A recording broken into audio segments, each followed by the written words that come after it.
Pria ini sedang bersantai sambil belajar bahasa Portugis, lalu lanjut untuk latihan bela diri. Kemudian lanjut bekerja di pabrik minuman. Ketika sedang memperbaiki mesin, darah pria ini jatuh ke arah botol minuman yang akan diisi. Lalu, pria ini mengejarnya dan mendapatinya hingga mengelap darah itu. Tetapi darahnya masih menempel di botol lain dan sudah diisi oleh minuman. Pria ini pun langsung merencanakan untuk kabur dari area itu agar tidak ditangkap oleh pihak berwajib. Pria ini dikejar oleh petugas kepolisian, lalu dia berjumpa dengan preman itu hingga dia disekap dan polisi tersebut salah tembak sampai pria ini pun berubah menjadi makhluk aneh dan memangsa orang sekitar. Kemudian, pria ini terbangun menjadi manusia normal dan ada orang baik yang mau menolongnya untuk menumpang ke kota tujuan. Ketika di kota itu, pria ini pun menutup diri agar orang sekitar pun tidak mengenalnya dan tidak dilaporkan ke petugas kepolisian. Setelah di kafe, wanita ini sekilas melihat pria ini di dapur kafe itu. Wanita ini mengejarnya dan pria ini pun langsung bersembunyi. Lalu, wanita ini menghampirinya di tengah hujan dan membawanya ke rumahnya.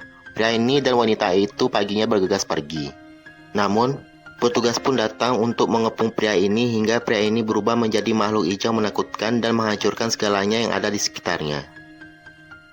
Setelah kerusuhan itu, pria ini membawa wanita ini ke bebatuan dan wanita ini kaget melihat rupanya dan mengetahui bahwa makhluk itu adalah dia.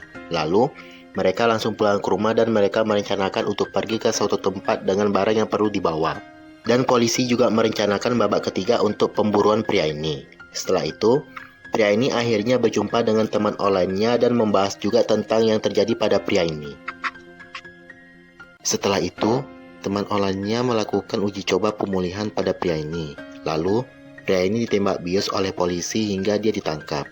Kemudian, polisi ini mengancam temannya agar dia bisa menjadi monster juga. Monster baru pun langsung beraksi hingga kolonel ini kaget dan heran bahwa monster itu adalah salah satu prajuritnya, bukan pria ini. Pria ini langsung terjun dari pesawat untuk melakukan aksinya juga. Perang pun dimulai antara pria ini dengan prajuritnya itu hingga seperti menghancurkan seluruh kota. Makhluk hijau ini hampir terluka karena tulang monster itu dan makhluk hijau itu sampai tidak bisa mengontrol emosinya. Dan melempar monster itu ke hadapan kolonel itu. Setelahnya, datanglah pria besi itu berjumpa dengan kolonel itu untuk bekerjasama membentuk suatu regu.